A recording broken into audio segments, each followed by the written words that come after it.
Assalamualaikum warahmatullahi wabarakatuh. Saya Oktinur Latifah dengan NPM 241000079 akan mempresentasikan hasil kerja saya untuk sosiologi hukum tentang hukum maritim. Pada kesempatan kali ini saya akan menyampaikan materi saya mengenai illegal fishing dalam kajian sosiologi hukum maritim, dampak terhadap kehidupan sosial nelayan di Indonesia. Kita semua tahu bahwa Indonesia merupakan negara maritim yang memiliki banyak pulau dan juga banyak jenis ikan. Tentu juga hasil dari alam laut di Indonesia juga banyak. Namun kekayaan tersebut juga menghasilkan ancaman seperti illegal fishing yang dilakukan oleh negara-negara asing Indonesia, karena laut Indonesia yang cukup luas dan kaya akan hasil sumber daya alamnya. Permasalahan illegal fishing bukan hanya masalah hukum dan ekonomi, tetapi juga masalah sosial. Ketika sumber daya laut dieksploitasi secara berlebihan oleh pihak yang bertanggung jawab, masyarakat nelayan tentu menjadi kelompok yang paling merasakan dampaknya. Oleh karena itu, topik ini penting dikaji melalui perspektif sosiologi maritim agar kita dapat memahami dampak yang ditimbulkan terhadap kehidupan masyarakat pesisir. Yang pertama, Indonesia dikenal sebagai negara maritim karena sekitar 70% wilayahnya merupakan wilayah lautan. Indonesia memiliki lebih dari 17.000 pulau dan garis pantai yang sangat panjang. Kondisi geografis tersebut menjadikan Indonesia memiliki potensi perikanan yang sangat besar. Laut Indonesia tidak hanya berfungsi sebagai jalur transportasi, tetapi juga sebagai sumber ekonomi bagi masyarakat. Namun, besarnya potensi tersebut ibarat pisau bermata dua. Di satu sisi memberikan manfaat ekonomi yang besar, dan di sisi lain menarik perhatian pihak-pihak yang ingin mengambil keuntungan secara ilegal. Kapal asing seperti kapal dari Vietnam seringkali memasuki wilayah perairan Indonesia untuk menangkap ikan tanpa izin. Mereka menggunakan teknologi yang lebih canggih dan mampu menangkap ikan dalam jumlah besar. Akibatnya, sumber daya laut yang seharusnya dinikmati oleh nelayan Indonesia justru berkurang karena dieksploitasi oleh pihak lain.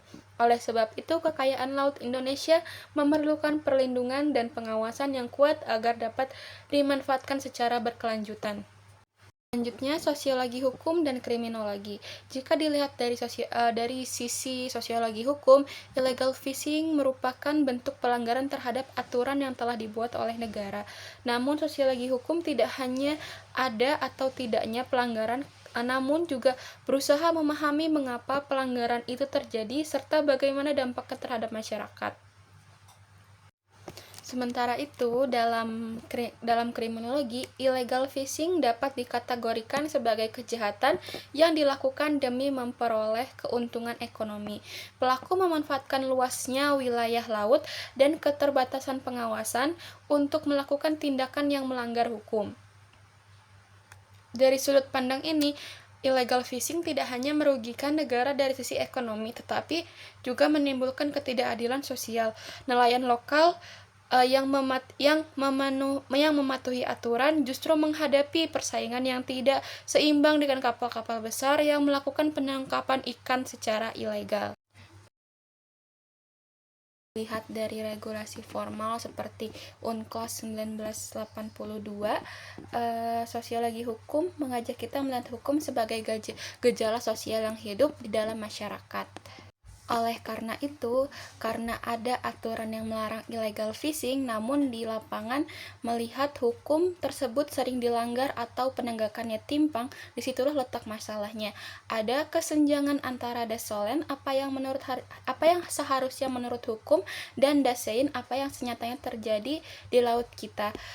Menganalisis bagaimana struktur sosial, faktor ekonomi nelayan, hingga integritas aparat di laut memengaruhi efektivitas dari hukum tersebut.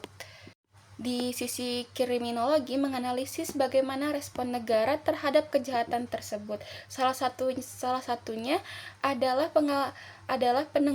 penenggelaman kapal berdasarkan UU Perikanan.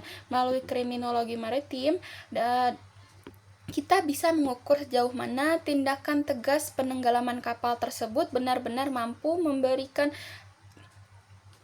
efek jera yang terbukti mampu menurunkan angka pelanggaran secara signifikan dari tahun ke tahun.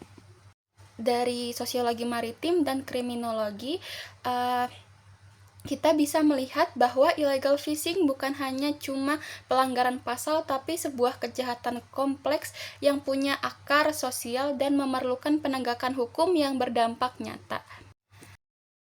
Selanjutnya ada teori sosiologi maritim. Yang pertama, teori tragedy of the commons atau tragedi lahan bersama yang dicetuskan oleh Gareth Hardin. Teori ini menjelaskan bahwa laut seringkali dipandangi sebagai wilayah terbuka atau open access yang bebas diambil hasilnya oleh siapa saja. Akibatnya muncul egoisme rasional yang dimana setiap pihak, terutama armada industri besar, berlomba-lomba mengeruk ikan sebanyak-banyaknya demi keuntungan pribadi tanpa memperdulikan batas kelestariannya. Maka dampak dari sifat open access inilah yang memicu eksploitasi berlebih secara ilegal. Dampak sosiologisnya sangat timpang. Pihak asing mendapatkan keuntungan ekonomi jangka pendek, namun masyarakat nelayan lokal kita mengalami penurunan penangkapan ikan yang drastis. Juga laut Indonesia mengalami kerusakan jangka panjang karena stok ikan yang ditangkap secara besar-besaran. Teori kedua adalah ketergantungan ekologis atau yang dalam sosiologi lingkungan dikenal sebagai paradigma baru Catton dan Dunlap. Teori ini menekankan bahwa kehidupan sosial manusia, khususnya masyarakat pesisir, tidak bisa dilepaskan dari ekosistemnya. Nelayan tradisional Indonesia memiliki kebergantungan yang tinggi terhadap kelestarian laut dan ekologis untuk menyambung hidup sehari-hari. Ketika terjadi illegal fishing yang masih sering terjadi, terlebih jika menggunakan metode seperti bom atau pukat harimau, ekosistem laut dan terumbu karang menjadi hancur. Kerusakan ekologis ini secara sistematis memicu goncangan sosial, seperti stabilitas ekonomi nelayan lokal menjadi runtuh, angka kemiskinan di pesisir meningkat, struktur sosial masyarakat maritim kita menjadi rentan karena hilangnya mata pencarian utama mereka. Dari kedua teori ini, kita bisa melihat bahwa illegal fishing bukan hanya sekedar pelanggaran masalah kehilangan ikan di laut, melainkan sebuah ancaman struktural yang mengancam ekonomi di wilayah pesisir laut. Selanjutnya ada dampak sosial kepada nelayan. Yang pertama adalah marginalisasi dan kemiskinan. Ketika kapal-kapal ilegal menangkap ikan dalam jumlah besar, akibatnya stok ikan menjadi menipis yang berakibat nelayan harus melaut lebih jauh dengan biaya yang lebih besar, tetapi hasil tangkapannya justru menurun. Ini juga berbahaya bagi nelayan karena jika cuaca memburuk, mereka kesulitan untuk menangkap ikan, dan di laut dalam itu kesulitan bagi mereka untuk menjangkau pertolongan. Itu terkait dengan yang kedua adalah menurunnya rasa aman dalam kehidupan nelayan. Mereka harus bersaing dengan kapal-kapal besar yang memiliki modal jauh lebih tinggi dan juga teknologi yang lebih canggih, dan itu membuat rasa aman nelayan lokal di laut Indonesia menjadi menurun. Yang padahal itu adalah hak mereka untuk menangkap ikan. Yang ketiga adalah munculnya trauma dan ketakutan. Dalam beberapa kasus, nelayan merasa khawatir ketika melaut karena adanya aktivitas kapal asing yang ditakutkan akan merugikan mereka atau mencelakai mereka yang memasuki wilayah perairan Indonesia. Kondisi tersebut menyebabkan nelayan-nelayan mengalami tekanan ekonomi sekaligus tekanan sosial yang mempengaruhi kualitas hidup mereka. Selain berdampak pada ekonomi sosial masyarakat, tentu juga berdampak masalah berdampak bagi kehidupan sosial mereka seperti yang saya jelaskan tadi, dan illegal fishing juga dapat memunculkan masalah sosial lain berupa peningkatan resiko kejahatan. Dalam kajian sosiologi terdapat konsep bahwa tekanan ekonomi dapat mendorong seseorang untuk melakukan tindakan yang menyimpang dan melanggar hukum demi melanjutkan memenuhi kebutuhan hidup mereka. Ketika hasil tangkapan terus menurun dan juga kebutuhan ekonomi, kebutuhan sehari-hari semakin meningkat, maka sebagian masyarakat dapat terdorong untuk melakukan tindakan yang melanggar hukum. Fenomena ini dikenal sebagai fishing piracy nexus, yaitu hubungan antara menurunnya sumber daya perikanan dengan munculnya aktivitas ilegal seperti aktivitas ilegal perompakan laut. Meskipun tidak semua nelayan akan melakukan hal tersebut, fenomena ini menunjukkan bahwa kerusakan sumber daya laut dapat memicu masalah sosial yang lebih luas dan tidak dapat ditangani secara mudah.